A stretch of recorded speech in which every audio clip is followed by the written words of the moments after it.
16वीं century Italy में एक बहुत ही प्रसिद्ध फिलोसफर हुए जिनका नाम था मैकियावेली।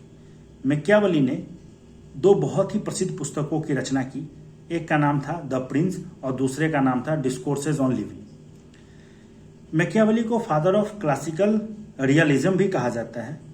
उनकी कुछ बातें बहुत ही प्रसिद्ध हैं। उनमें से एक है एंड जस्टिफाई द मीन्स, यानी कि आप अपने लक्ष्य को प्राप्त करने के लिए कोई भी रास्ता ले सकते हैं, या ऐसे कहें कि एन केन प्रक्रेन, आप अपने लक्ष्य को प्राप्त करने की कोशिश कर सकते हैं।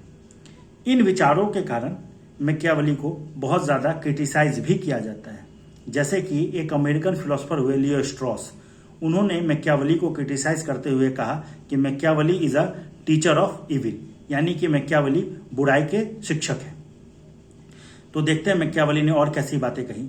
जैसे कि मैकियावेली ने एक बहुत ही प्रसिद्ध बात कही कि state is the highest human association, मानव का जो सबसे बड़ा एसोसिएशन है वो स्टेट है, और इसके लिए इंडिविजुअल को, यानी स्टेट के लिए इंडिविजुअल को सेक्रीफाइस किया जा सकता है। स्टेट के बारे में उन्होंने यह भी कहा कि स्टेट को खुद को लगातार एक्सपेंड करना चाहिए और लगातार खुद को मजबूत करने की कोशिश करनी चाहिए।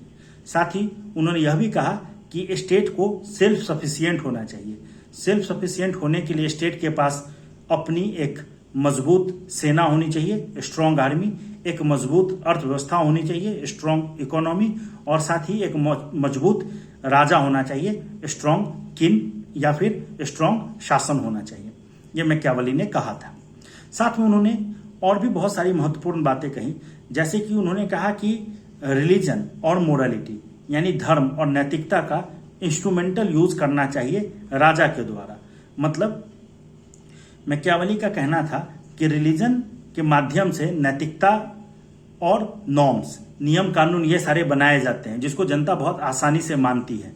तो ऐसे में जब जनता मोरालिटी को मानेगी, धर्म को मानेगी, तो वो शासन के द्वारा बनाए गए कानून को भी मानेगी और राज्य के लिए सेक्रीफाइस भी करेगी। तो इसलिए वो धर्म और शासन को अलग अलग रखने के पक्ष में थे। मतलब वो ये मानते थे कि स्टेट को रिलीजन से कोई मतलब नहीं होना चाहिए, लेकिन रिलीजन का इंस्ट्रूमेंटल इस्तेमाल होना चाहिए स्टेट को मजबूत करने के लिए, राजा को मजबूत करने के लिए। साथ ही उन्होंने यह भी कहा कि राजा के भीतर दो महत्वपूर्ण क्वालिटी होनी चाहिए, लायन एंड फॉक्स।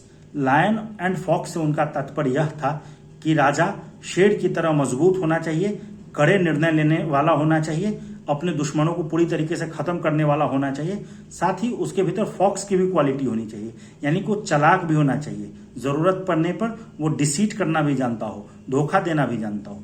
तो ऐसे गुण राजा के लिए महत्वपूर्ण है। साथ ही उन्होंने यह भी कहा कि king should be loved and fear, यानी राजा ऐसा होना चाहिए जिसको लोग प्यार करते हो और उससे डरते भी हो। लेकिन दोनों ही में से अगर एक को चुनना पड़े, प्यार और डर में से, तो उन्होंने डर को चुना। मतलब उन्होंने ये कहा कि it is better to be feared than to be loved, यानी कि जनता राजा से डरे यह ज्यादा महत्वपूर्ण है बनिस्पत इसके कि जनता राजा को ज्यादा प्यार करे। तो इस तरह के विचारों के कारण उनको फादर ऑफ क्लासिकल रियलिज्म भी कहा जाता है। बहुत सारे लोग उनको क्रिटिसाइज भी करते हैं। आपको क्या लगता है, क्या वो एक रियलिस्टिक थॉट के फिलोसफर थे, या फिर क्या वो सच में एक टीचर ऑफ इविल थे? कृपया अपने विचार को जरूर कमेंट में बताएं। धन्यवाद।